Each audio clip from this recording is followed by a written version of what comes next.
जीरा की जहां पर ऑल टाइम हाईस हमने आज बनते हुए देखे हैं, लेकिन बात अब यहां पर कॉटन की भी करेंगे, क्योंकि चार्ट पर भले ही आपको कॉटन लाल निशान में दिख रहा है, लेकिन असल में भाव यहां पर अंतर्राष्ट्रीय बाजार के कंपैरिजन में थोड़े बेहतर ही हैं, जिससे कॉटन और यार्न इंडस्ट्री परेशान है। इस पर और बात करते हैं, हमारे साथ यार्न बाजार के फाउंडर एंड सीईओ प्रतीक गाडिया हैं। प्रतीक नमस्कार। सारा एक्शन आजकल शायद एग्रीकल्चर कमोडिटीज में ही है, लेकिन जहां तक कॉटन प्राइस मूवमेंट है और जिस तरह की यार्न मार्केट है, पहले तो आपसे ही सुनना चाहेंगे किस तरह के हैं बाजार, क्योंकि पिछला एक साल ऑल टाइम हाईज कॉटन ने देखा, उसके बाद खासी गिरावट और अब यहां पर एक कंसोलिडेशन है। किस तरह की मांग है, कैसे देखती है इंडस्ट्री इन प्राइसेस को? देखिए, वैसे देखिए ना तो हिस्टोरिकली कभी भी एक मैक्रो इवेंट अगर हुआ है रिसेशन या पैंडेमिक का, आप अगर ट्रैक करेंगे चाहे 2008 हो, यूजुअली हर कमोडिटी का दाम जो है वो 100 से 200% ऊपर गया है। और अगले 2 साल कुछ तक वो फेयरली उतना रिमेन हुआ है, ऐसा नहीं कि बहुत ज्यादा उसमें गिरावट आई रहेगी। कॉटन की भी बात करें, यार्न की भी बात करें, तो यही सेम पैटर्न हमने ऑब्जर्व किया है। जो प्री पैंडेमिक अगर कैंडी का भाव जो लगभग 40,000 के आसपास रहता था, वो ड्यूरिंग पैंडेमिक ₹1,00,000 पर कैंडी भी टच होके आज लगभग 60 से 65,000 के बीच में चल रहा है पिछले 6 महीनों से। अराइवल की जहां तक बात करें तो जो सीजन रहा है, अप्रैल हमने बहुत अच्छा अराइवल देखा है, 45 से 47 लाख बेल आया है मार्केट में, और अगले 2 महीने भी यही सेम एक्सपेक्टेशन। तो आई थिंक सीजन एंडिंग जो होगा वो 330-340 लाख बेल पे क्लोजर होगा। तो डिमांड की जहां तक बात है, आई थिंक थोड़ा बहुत इकोनॉमिक स्लगिश है।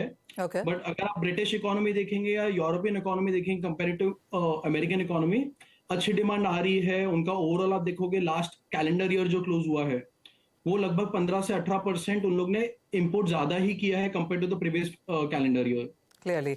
प्रतीक, अगर हम ट्रेंड देखें जो अब फिलहाल यहां पर देखने को मिल रहा है, अंतर्राष्ट्रीय बाजारों में माना जाता है कि 100% कॉटन क्लोथिंग कम ही होती है। वहां पर जो आंकड़ा चलता है वो 35-65 का चलता है। उसके काफी विपरीत इंडिया में 65-35 चलता है, जहां पर 65% हम कॉटन यूज करते हैं, 35% दूसरे जैसे पॉलिएस्टर है या विस्कोस वगैरह है। आप कहेंगे ये ट्रेंड्स अब चेंज होने लगे हैं? क्योंकि पीछे ही एक टेक्सटाइल मिनिस्ट्री की रिपोर्ट थी जिसमें कहा गया कि 1000 करोड़ रुपीस का बिजनेस जो है वो प्योर कॉटन से निकल के सिंथेटिक्स की तरफ हमने जाता हुआ देखा है। हाँ, तो आपकी बात एकदम सही है। इंडिया एक ऐसा देश है जिधर आज भी हम कॉटन डोमिनेटेड इंडस्ट्री है।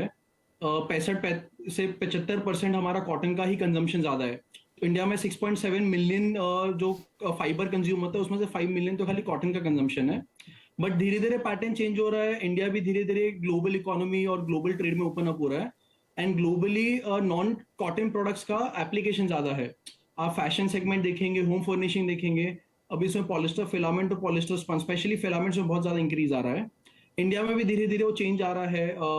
मटेरियल प्राइस इतने बढ़ गए हैं, कॉटन थोड़ा अनअफोर्डेबल हो गया है, तो काफी स्पिनर और वीवर ने भी नॉन कॉटन प्रोडक्ट चालू किया है, ब्लेंड चालू किया है। तो धीरे धीरे वी फील अगले 3-5 साल में हमें दिखेगा कि जो नॉन कॉटन फाइबर्स का जो परसेंटेज है वो थोड़ा थोड़ा बढ़ना चालू हो जाएगा। तो किस रेट से हम ये ब्लेंडिंग होता हुआ देख रहे हैं? एक तो वो प्रतीक, और दूसरा किस तरह के मार्जिन्स एज एन इंडस्ट्री आप लोग देख रहे हैं? मार्जिन्स पिछला एक साल तो compare to the last 2 years थोड़ा कम ही रहा है। उसका भी मेन रीजन ये है कि आपका रॉ मटेरियल कॉस्ट जो है, देखो टेक्सटाइल्स में अगर आप कोई भी एंड प्रोडक्ट देखोगे, चाहे वो फैशन है, चाहे वो होम टेक्सटाइल्स है, आपके पिलो कवर्स बेडशीट्स है, या चाहे वो टेक्निकल टेक्सटाइल है, आपका रॉ मटेरियल का जो कंट्रीब्यूशन है टू फाइनल प्रोडक्ट वो बहुत ज्यादा हाई रहता है, 50 से 80% है।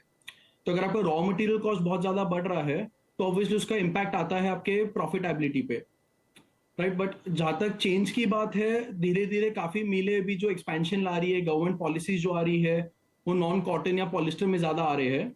तो I think it's just a matter of time, अगले 2-3 साल में अपने को दिखेगा कि जो नॉन कॉटन प्रोडक्ट का आज इंडिया में कॉन्ट्रीब्यूशन 25% है, वो एटलीस्ट 35-40% तो जाना चालू हो जाएगा। ऑलराइट।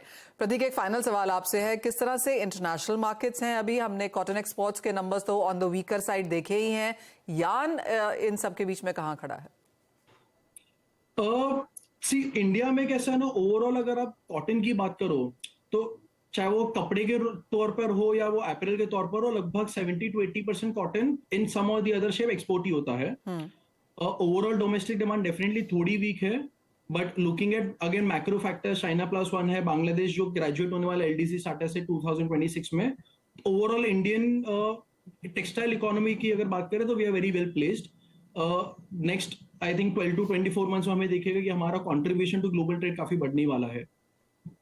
ऑलराइट, तो एज ऑफ नाउ थोड़ा सा लेड बैक है, लेकिन आगे जाकर पॉजिटिव नंबर्स की उम्मीद यहाँ पर। प्रतीक, बहुत शुक्रिया साथ जुड़ने के लिए और काफी डिटेल से वो सेक्टर शेयर भी करने के लिए, डिबेट भी करने के लिए। इसी के साथ एक ब्रेक के लिए रुकेंगे, जब लौटेंगे तो हमारे एक्सपर्ट्स हमारे साथ हैं ही, कैसे बनाए ट्रेडिंग स्ट्रैटेजीज बताएंगे आपको।